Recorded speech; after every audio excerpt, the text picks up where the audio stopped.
रोको उसे, कोई रोको, रोको कोई। प्रियंका रास्ते में खड़ी होकर जोर जोर से चिल्ला रही थी। उसका बैग लेकर एक चोर भाग रहा था। आसपास के सभी लोग ये देख रहे थे, लेकिन उसकी मदद करने के लिए कोई आगे नहीं आया। उस बैग में प्रियंका के पिता का पैसा था। वो चोर उस पैसे को लेकर भाग गया। अब क्या होगा? मैं पापा को मुंह कैसे दिखाऊंगी? सत्यानाश हो गया। प्रियंका तब सिर्फ 10 साल की थी। उसके पिता हरिहर की तबीयत खराब थी। हरिहर ने एक आदमी से पैसे उधार ले रखे थे। तबीयत खराब होने के कारण प्रियंका के हाथ से वो पैसे भेज रहा था, लेकिन रास्ते में चोरी हो जाने के कारण उस आदमी को पैसे नहीं मिल पाए। इसीलिए उसने हरिहर को बहुत उल्टी सीधी बातें सुनाई। उस दिन से हरिहर ने प्रियंका से बात करना बंद कर दिया। तब से प्रियंका का सपना है कि वो पुलिस वाली बनेगी। आजकल शहर में चोरी चकारी बढ़ गई है। मुझे बड़े होकर पुलिस वाली बनना है। मैं खत्म करूंगी इस देश की गंदगी को। लेकिन प्रियंका को ये कहाँ पता था कि ये काम इतना आसान थोड़ी है।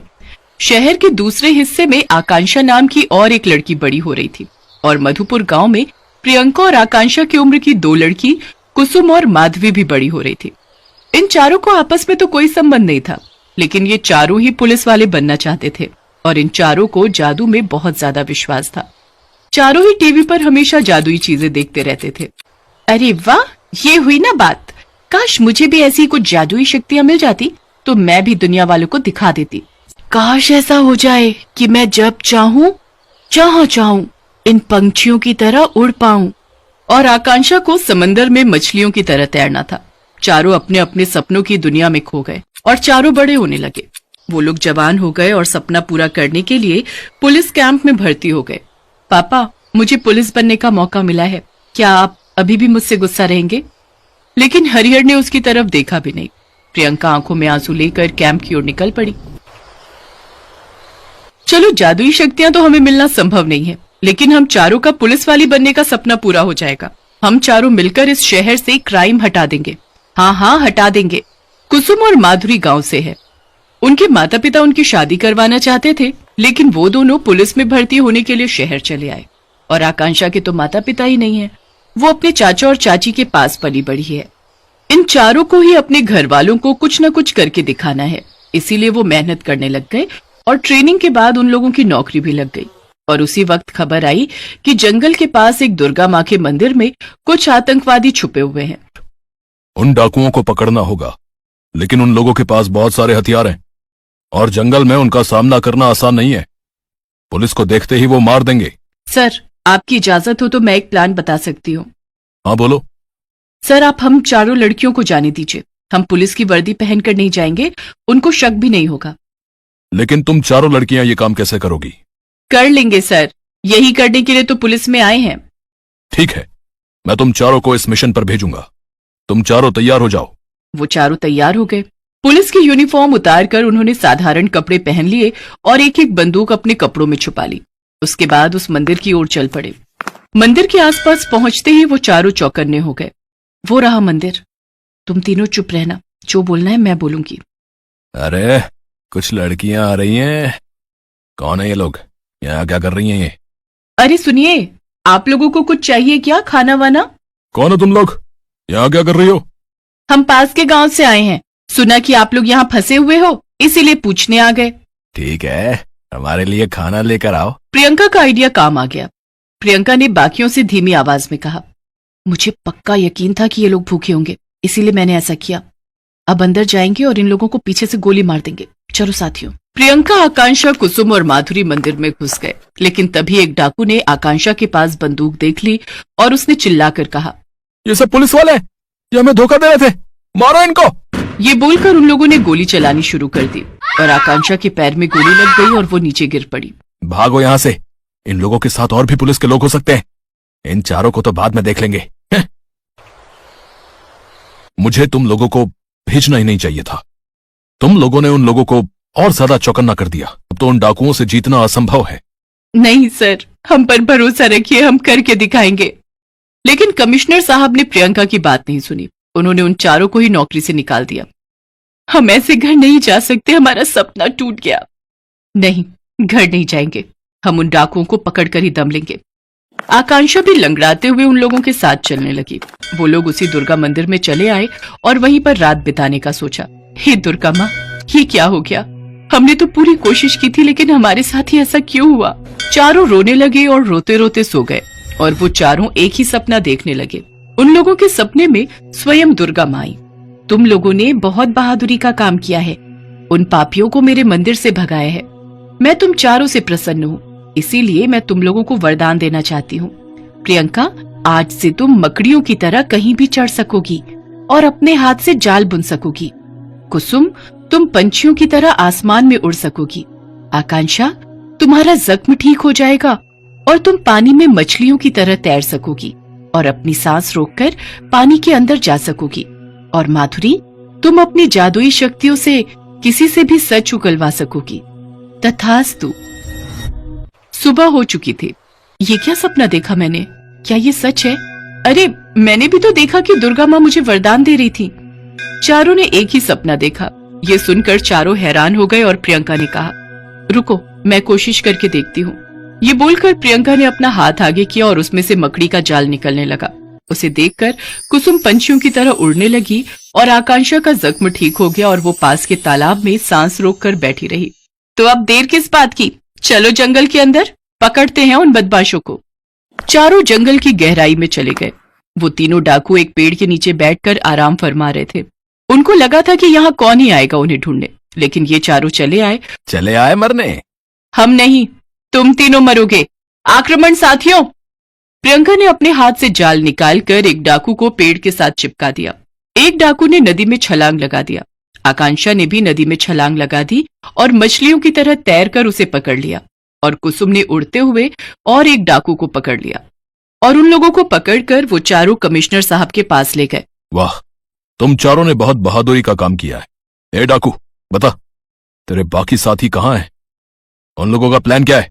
हम नहीं बताएंगे, हमें जितना भी मार लो, लेकिन हम नहीं बताएंगे। हाँ, कोई बात नहीं सर, मुझे कोशिश करने दीजिए। ये बोलकर माधुरी ने तीनों को हिप्नोटाइज कर दिया और तीनों ने सारा सच उगल दिया। उसकी वजह से उनके सारे साथी पकड़े गए और इन चारों को पुलिस में वापस ले लिया गया। प्रियंका के पिता बहुत खुश हुए।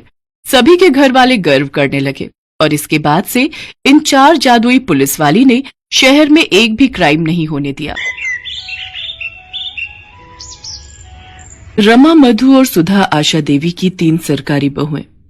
रमा पेशे से सरकारी वकील थी, मधु एक यूनिवर्सिटी में प्रोफेसर थी और छोटी बहू सुधा एक सरकारी बैंक में नौकरी करती थी।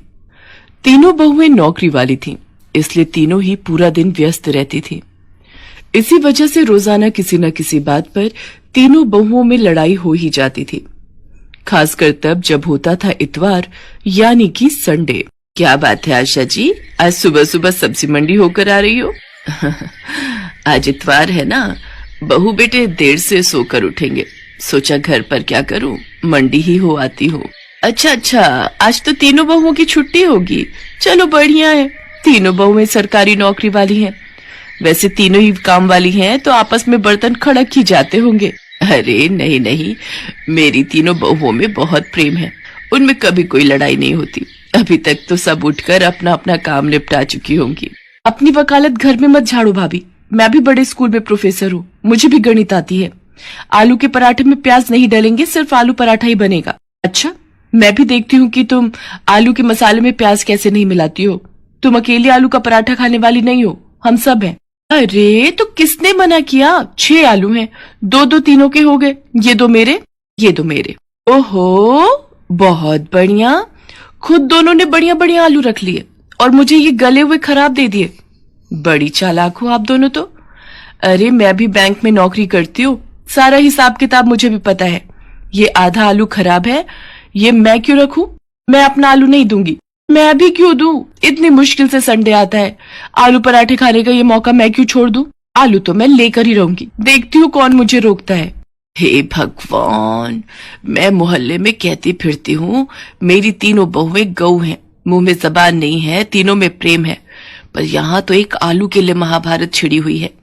इतनी बड़ी सरकारी नौकरी करने वाली हो तुम, पर लड़ाई बिल्कुल बच्चों की तरह लड़ती हो। थैले में आलू रखे हैं, उबाल लो जितनी मर्जी। पता नहीं मेरे इस दुनिया से जाने के बाद। आशा के इतना कहते ही तीनों बहुएं उसके मुंह पर हाथ रख देती हैं। माँ जी, आज कह दिया, आगे से ना कहना। सॉरी माँ जी, आप ऐसी बातें मत करो। आपके बिना हम तीनों अधूरी हैं माँ जी। आगे से ऐसी बातें मुंह से मत निकालना। फिर क्यों लड़ती हो तुम तीनों? देखो, जिस घर में प्यार होता है वहाँ भगवान का वास होता है, इसलिए आपस में प्रेम से रहा करो। आशा देवी अपनी तीनों बहुओं को ऐसी ही प्रेम भरी सीख देती रहती थी। उसके बाद तीनों बहुएं मिलकर एक साथ नाश्ता बनाती हैं। रोजाना की तरह वही खट्टी मीठी नोकझोंक के बीच आशा देवी की बदौलत तीनों बहुओं में आपसी प्यार बना हुआ था। आशा देवी की ननद मनोरमा कुछ दिनों के लिए रहने आ जाती है। मनोरमा स्वभाव से चुगलखोर और झगड़ालू है, पर क्या करे, है तो आशा देवी की ननद ही ना। आशा भाभी कहाँ हो? मैं तो कब की बाल धोकर बैठी हूँ। तुम्हारी बहुएं कहाँ हैं? मुझे चाय नाश्ता कौन सी बहू देगी? जी रुको, मैं तुम्हारे लिए पोहा और चाय बनाकर ला रही हूँ। बुआ जी पाए लागू, मैं चलती हूँ, आपको शाम को मिलूंगी। मैं भी चलती हूँ बुआ जी, प्रणाम। ओहो, मुझे भी आज लेट हो गया। मधु भाभी रुको, मुझे अपनी स्कूटी पर जरा बस स्टैंड तक छोड़ देना, आज कैब बुक ही नहीं हो रही। ये बढ़िया बात रही, तीनों बहुएं काम पर निकल गईं, अब तुम सारा घर का काम करोगी। तो क्या हुआ जीजी, सफाई बर्तन वाली लगी हुई है, घर का काम करने में हर्ष थोड़ी है। तुम तो ऐसे ही चिंता करती हो। ये लो पोहा और चाय लो, बाकी सब चिंता छोड़ दो। मनोरमा की बुरी आदत चुगली करने की बाज कहाँ आने वाली थी। जब आशा ने उसकी बात को अनदेखा कर दिया तो वो तीनों बहुओं को भड़काने लगी। अरे रमा बहू, क्या कर रही हो? अंदर आ जाऊं? हाँ बुआ जी, ये भी कोई पूछने की बात है? आपका अपना घर है, कहीं भी आओ जाओ। अच्छा, अलमारी में कपड़े लगा रही हो? सचमुच कितना थक जाती हो। नहीं, ऐसी कोई बात नहीं है बुआ जी, वो कल मधु ने मशीन लगाई थी तो कपड़े धोकर रख दिए थे, वही तह लगा रही हूँ। अच्छा, तभी मधु का मुंह बना हुआ था, बोल रही थी सारा दिन अकेले काम में लगी रहती हूँ। वो प्रोफेसर है ना, तो जल्दी घर आ जाती है, इसलिए वो ज्यादा काम करती है। अच्छा, ऐसा कहा? पर ऐसी तो कोई बात नहीं है, मैं और सुधा हम दोनों भी तो इतना काम कर लेती हैं। मधु फालतू की बातें कर रही है। रमा को भड़काने के बाद मनोरमा ने मधु और सुधा को भी झूठ मूठ की पट्टी पढ़ा दी। क्या रमा भाभी और सुधा ने ऐसा कहा? उनसे ज्यादा घर खर्च में पैसे मैं लगाती हूँ। उन दोनों की इतनी हिम्मत ये कहने की कि वो मेरे से ज्यादा घर खर्च करती हैं। आपको पता है बुआ जी, कितनी बार रमा भाभी और सुधा के जन्मदिन एनिवर्सरी पर मैंने महंगे महंगे तोहफे लाकर दिए हैं। अच्छा हुआ बुआ जी आपने मुझे बता दिया, ये दोनों मेरे बारे में क्या सोचती हैं। मनोरमा तीनों बहुओं में फूट डाल चुकी थी। तीनों बहुओं के व्यवहार में फर्क साफ दिखाई दे रहा था। ये तीनों को क्या हो गया है? आज इतवार के दिन घर में इतनी शांति कैसे बनी हुई है? रमा बहू क्या हुआ? आज रसोई में कुछ स्पेशल नाश्ता नहीं बनाना क्या? मुझे नहीं पता माँ जी, मैंने अपने और सुधीर के लिए छोले भटूरे मंगवाए थे, हमने वही नाश्ता कर लिया है। रमा भाभी बहुत ज्यादा इतराने की जरूरत नहीं है, हमने भी स्पेशल अमृतसरी कुलचे मंगवा कर खा लिए हैं। हमारा भी आज संडे है, सुनील और मैं मूवी देखने भी जा रहे हैं। मैंने भी जलेबी समोसे खाए हैं, खुद कमाती हूँ, किसी का दिया नहीं खा रही। मैंने और रवि ने हैवी नाश्ता किया है, बढ़िया, कितने दिनों बाद। ये हो क्या रहा है इस घर में? एक दूसरे से सीधे मुंह बात करने को तीनों तैयार ही नहीं है। जरूर कुछ गड़बड़ है, नहीं तो ये तीनों मेरे से इस तरह बात नहीं करती। और ये मनोरमा जीजी कहाँ गई है? बड़ी देर से दिखाई नहीं दे रही, लगता है कमरे में होंगी। उनकी चाय वहीं दे आती हूँ। अरे मैंने भाभी की तीनों बहुओं में ऐसी फूट डाली है, ऐसी फूट डाली है कि पूछो मत। बड़ा इतरा रही थी तीनों बहुओं को लेकर। ओह, इसका मतलब ननद जी ने मेरे घर में आग लगाई है। इनका पर्दाफाश मैं ही करूंगी। मनोरमा की आदत थी फोन पर हर बात अपनी बेटी को बताने की। आशा देवी ने एक दिन अपने मोबाइल का ऑडियो रिकॉर्डर ऑन करके मनोरमा के कमरे में रख दिया और जानबूझकर मनोरमा से बातों बातों में बात करने लगी। भाभी तुम मुझे पहले कहती तो मैं बहुत पहले ही ये काम कर देती। अब तुम अपना दुख मुझसे कह रही हो कि तुम अपनी तीनों बहुओं से तंग आ चुकी हो, उनकी सेवा करके तुम थक जाती हो। चलो अभी भी कुछ नहीं बिगड़ा है, तुम चिंता मत करो, मैं तुम्हारी तीनों बहुओं में फूट डाल चुकी हूँ। मनोरमा सारी सच्चाई बोल देती है कि कैसे उसने रमा, मधु और सुधा से एक दूसरे के लिए चुगली की थी। आशा तो यही चाहती थी कि सच्चाई सामने आए और वो मौका देखकर अपनी तीनों बहुओं के सामने अपनी ननद मनोरमा की सच्चाई सुना देती है, जिसे सुनकर तीनों बहुओं की आंखों में आंसू आ जाते हैं और वो एक दूसरे की तरफ देखने लगती हैं। मनोरमा शर्म से लज्जित हो जाती है और वापस अपने घर चली जाती है। मुझे अपनी तीनों बहुओं पर नाज है। तुमने किसी के भड़काने पर अपने ही घर में फूट डाल दी। मैं तो दुनिया से कहती हूँ मेरी तीनों बहुएं बहुत समझदार हैं, उनमें आपस में एकता है। कभी भी किसी के भड़काने में मत आना, नहीं तो घर को टूटते देर नहीं लगती। हमें माफ कर दीजिए माँ जी, आज के बाद हम ये गलती दोबारा कभी नहीं करेंगे। तीनों बहुओं में फिर से एकता हो जाती है और आशा देवी का परिवार टूटने से बच जाता है।